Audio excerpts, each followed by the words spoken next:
Welcome to all, स्वागत आप सभी का R S sir YouTube channel पे। और हम आ चुके हैं एक बहुत ही इंपॉर्टेंट वीडियो के साथ में। जी हाँ, चाहे आप एयरफोर्स की तैयारी कर रहे हैं, एक्स ग्रुप की, वाई ग्रुप की, या आप इंडियन कोस्ट गार्ड की तैयारी कर रहे हैं, तो आप एयरफोर्स की तैयारी के साथ इंडियन कोस्ट गार्ड की भी तैयारी कर सकते हैं और इंडियन कोस्ट गार्ड के साथ एयरफोर्स की तैयारी कर सकते हैं। क्या चीजें रहेगी, क्या क्या कंपेरिजन है, हर एक कंपेरिजन मैं यहां पर आपके लिए लेके आया हूं। सारी चीजें डिस्कस करेंगे आज के बाद में। एयरफोर्स और आईसीजी का, जीडीडीपी का फुल्ली कंपैरिजन, कोई डाउट आपका नहीं बचेगा, ये मेरी गारंटी है। पहली बार चैनल पे आए हो तो बेटा चैनल को सब्सक्राइब जरूर कर लीजिएगा, बेल आइकन प्रेस कर लीजिएगा, प्रॉपर अपडेट इंफॉर्मेशन आपको मिलता रहेगा। एयरफोर्स एक्स और वाई, आईसीजी और जीडी, इंडियन कोस्ट गार्ड के लिए फुल्ली कंपैरिजन, एक एक पॉइंट के साथ में कौन सा बेस्ट है इस पे भी डिस्कस करेंगे। तैयारी कैसे क्या होनी चाहिए उस पर भी बात करेंगे। क्या डिफरेंस है जब आप तैयारी करते हो तो क्या चीजें एक्स्ट्रा पढ़नी पड़ती है, किसमें क्या है, सैलरी क्या है, सिलेक्शन प्रोसेस क्या है, नेगेटिव मार्किंग क्या है, एज क्राइटेरिया क्या, सारी चीजें डिस्कस करूंगा।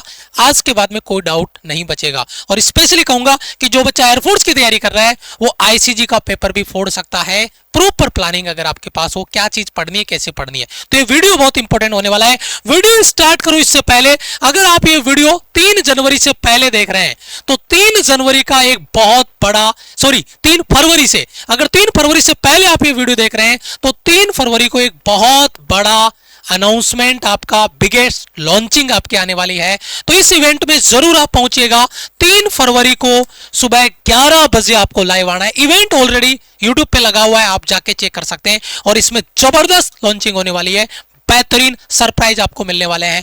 तो चैनल को सब्सक्राइब जरूर कर लीजिएगा ताकि इवेंट का नोटिफिकेशन आपको मिल सके। सबसे पहले अगर मैं यहां पे बात करता हूं एयरफोर्स और आईसीजी, इंडियन एयरफोर्स और आईसीजी कोस्ट गार्ड की जो आपकी वैकेंसीज है उनके रिगार्डिंग, तो सबसे पहला कॉन्सेप्ट आपका निकल के आता है, वो आता है एयरफोर्स में मेल और फीमेल दोनों बच्चे फॉर्म भर सकते हैं। मेल और फीमेल दोनों फॉर्म भर सकते हैं, लेकिन कोस्ट गार्ड में केवल मेल यानी केवल लड़के फॉर्म भर सकते हैं, लड़के आईसीजी का फॉर्म नहीं भर सकती।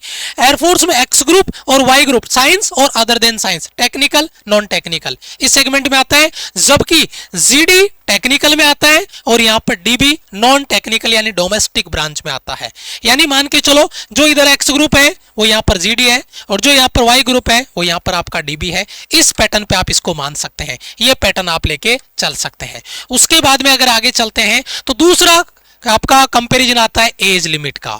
एयरफोर्स में मिनिमम 17.5 साल, मैक्सिमम 21 साल आपकी ज्वाइनिंग के टाइम तक, और ये आपका डीओबी लगभग आपका प्रेजेंट में है वो आपका ये होना चाहिए। इसमें कोई एज रिलैक्सेशन नहीं मिलता एयरफोर्स में, लेकिन आईसीजी में आपको एज रिलैक्सेशन मिलता है। एज 18 से 22, जो बच्चे एयरफोर्स में ओवर एज हो जाते हैं उनके लिए बहुत बड़ा ऑप्शन है। और मैं तो कहूंगा एयरफोर्स के साथ, चाहे आपका पहला ही चांस हो एयरफोर्स में, चाहे पहला ही चांस हो आईसीजी में, आप भर सकते हैं, तैयारी कर सकते हैं। पहले कंपैरिजन देखो, सारी चीजें क्लियर हो जाएगी, उसके बाद में आप फॉर्म भरना है इसका, ठीक है। और एज क्राइटेरिया ये आपका रहने वाला है, ठीक है। आगे बढ़ते हैं, उसके बाद में आता है बेटा एलिजिबिलिटी क्राइटेरिया में। एक्स ग्रुप में अगर आपको फॉर्म भरना है तो 10+2 यानी 12वीं में फिजिक्स मैथ्स होना चाहिए। मिनिमम 50% मार्क्स चाहिए इंग्लिश में, टोटल 50 और इंग्लिश में भी 50 चाहिए। वाई ग्रुप में 12वीं पास होना चाहिए, 50% टोटल और इंग्लिश में 50। लेकिन इधर ऐसा नहीं है। एलिजिबिलिटी में जीडी के लिए अगर आप फॉर्म भर रहे हैं तो आपका फिजिक्स मैथ्स होना जरूरी है, बहुत जरूरी है। लेकिन अगर आप डीबी के लिए जा रहे हैं तो आप केवल 10th पास चलेंगे।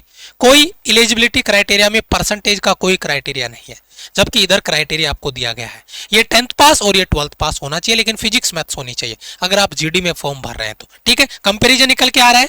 उसके बाद में देखिए एग्जाम पैटर्न में क्या होता है। इंग्लिश में 20 क्वेश्चन होते हैं 20 मार्क्स के, फिजिक्स में 25 क्वेश्चन 25 मार्क्स के, और 25 क्वेश्चन 25 मार्क्स के मैथ्स में। ये तो हो गया एक्स ग्रुप का। और सेक्शनल कट ऑफ आपकी इसमें आती है, 60 मिनट का टाइम आपका होता है।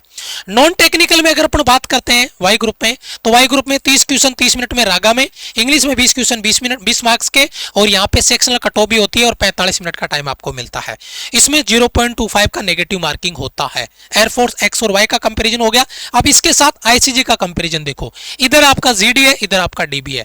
जीडी में 20 क्वेश्चन मैथ्स के, 10 क्वेश्चन साइंस के, 15 क्वेश्चन आपके इंग्लिश के, 10 क्वेश्चन रीजनिंग के और 5 क्वेश्चन जीके के। ये तो हो गया आपका फर्स्ट पार्ट, है ना। उसके बाद में 25 क्वेश्चन टेक्निकल मैथ, जो आपके एक्स ग्रुप में मैथ्स आती है वो 25 क्वेश्चन फिजिक्स के। सेक्शन फर्स्ट है वो 45 मिनट का टाइम देगा और सेक्शन सेकंड है 30 मिनट। इसके लिए आपको 30 मिनट चाहिए और इसके लिए आपको 45 मिनट चाहिए। ये हो गया जीडी वाला सेक्शन। और डीबी में वही 20 क्वेश्चन आपके मैथ्स के, जनरल मैथ्स है 10 क्वेश्चन साइंस, 15 आपका इंग्लिश, 10 रीजनिंग और 5 आपका जीके। इसमें सेक्शन फर्स्ट केवल 45 मिनट, केवल ये सेक्शन ही होता है डीबी में, जबकि जीडी में सेक्शन फर्स्ट और सेकंड सेक्शन दोनों आते हैं। लेकिन आपको बताऊं इसमें कोई नेगेटिव मार्किंग नहीं होती, मौके पे चौका लगाना होता है, हर सवाल सोल्व करना होता है। नेगेटिव मार्किंग आपकी आईसीजी में नहीं होती है, ये बात दिमाग में बिठा लो। ये बड़ा कंपैरिजन, यही मौका होता है हर एक सवाल को टच करने का। फिजिकल होता है एक्स ग्रुप में होता है, नॉन टेक्निकल में वाई ग्रुप में भी होता है, इसमें भी फिजिकल होता है, जीडी में भी होगा और डोमेस्टिक ब्रांच में भी होगा, दोनों में फिजिकल आपका होगा। फिजिकल स्टैंडर्ड आपके लगभग सेम रहते हैं, उसको लेकर आपको टेंशन नहीं लेना। सैलरी की बात करते हैं, अगर एयरफोर्स की बात करें सैलरी पैकेज, तो फर्स्ट ईयर में ये आपका रहता है, ये आपका जो पैकेज है उसके हिसाब से आपको अलग अलग सैलरी पैकेज मिल रहे हैं। सेकंड ईयर में इतना हो जाएगा, थर्ड में, फोर्थ में, और इसके बाद में सेवानिधि, और उसके बाद में ये टोटल आपका एक्स्ट्रा जो आपको बेनिफिट मिलते हैं वो आपके मिलते हैं। लेकिन ये अग्निवीर स्कीम के तहत आता है सैलरी पैकेज आपका, और ये आता है, इसमें ऐसा नहीं होता, इसमें अग्निवीर का स्कीम का कोई इंटरफेयर नहीं है। जीडी के लिए शुरुआत आपकी 21,700 से होती है और फिर बाद में आपकी सैलरी बढ़ती जाती है, इंक्रीज होती जाती है। और ये जीडी के लिए और सेम आपका डीबी के लिए सैलरी आपकी शुरुआत में दोनों का सेम रहता है, चाहे आप जीडी का फॉर्म भर रहे हैं या डीबी का फॉर्म भर रहे हैं। 11 फरवरी से आपके आईसीजी के फॉर्म भरना स्टार्ट होंगे। इससे पहले मैं आपसे कमेंट में एक बात पूछना चाहता हूं, ईमानदारी से बताना आप तैयारी किसकी कर रहे हैं। एयरफोर्स एक्स ग्रुप तो एक्स लिखो, वाई तो वाई, एक्स और वाई दोनों की कर रहे हैं तो दोनों की, आईसीजी लिख रहे हो तो आईसीजी की। अब मैं आपको कहूंगा कि जो बच्चा एयरफोर्स एक्स और वाई दोनों की तैयारी कर रहा है वो तो आईसीजी का फॉर्म भरे ही भरे, और जो बच्चा केवल एयरफोर्स एक्स ग्रुप की भी कर रहा है ना वो भी फॉर्म भरे, क्योंकि एयरफोर्स की पेपर के बाद में अपने जब फाइनल रिवीजन लेके आएंगे तब ताबड़तोड़ रिवीजन करेंगे, प्रैक्टिस करेंगे, तो उस समय भी आपका वाई ग्रुप वाला जो पैटर्न है, डीबी वाला जो सेक्शन है, वो तो उस समय भी तैयार आपका हो जाएगा। लेकिन आपको फॉर्म जरूर भरना है, क्योंकि एयरफोर्स के साथ साथ इस बार आईसीजी का भी ज्वाइनिंग लेटर में चाहिए, दो ज्वाइनिंग लेटर में चाहिए। अप्रैल में आपका एग्जाम है, पहले एयरफोर्स 22 मार्च को फोड़ेंगे और फिर अप्रैल में आपका आईसीजी का पेपर फोड़ेंगे, तो ये बहुत बड़ा कंपेरिजन है। दूसरी चीज, आप चाहे आईसीजी की तैयारी कर रहे हैं, एयरफोर्स की तैयारी कर रहे हैं, 3 फरवरी को आपको जो लॉन्चिंग इवेंट है, हमारा बिगेस्ट लॉन्चिंग इतिहास में पहली बार ऐसा होने जा रहा है, तो इसमें आप जरूर आइएगा, क्योंकि ये आके आप इस इवेंट को अगर ज्वाइन करते हो तो मान के चलो, और उसको अगर फॉलो अप कर लेते हो, जो चीजों को अपडेट आपको मिलता है उनको, तो मान के चलना सिलेक्शन आपका पक्का है। बहुत बड़े सरप्राइज आपको यहाँ पे मिलने वाले हैं, तो इस इवेंट में आपको जरूर से लाइव आना है। इवेंट लगा दिया है, हो सके तो इवेंट को जाके लाइक करके अपना प्रेजेंट जरूर से लगा दें और अपने दोस्तों तक शेयर कर दें। लेकिन कमेंट में आप जरूर बताना किसके लिए आप तैयारी कर रहे हैं, जो तैयारी आप कर रहे हैं वो कमेंट में जरूर लिखेंगे। ये हमारा हेल्पलाइन नंबर है, फिर भी अगर आपको कोई डाउट रहता है तो आप हेल्पलाइन नंबर पे कॉल कर सकते हैं और अपना डाउट क्लियर कर सकते हैं। पहली बार चैनल पे आए हो तो चैनल को सब्सक्राइब करते हुए जाना, ताकि प्रॉपर अपडेट इंफॉर्मेशन आपको मिलती रहे, और वीडियो को लाइक जरूर कर देना। Thank you so much, love you all, bye bye, जय हिंद।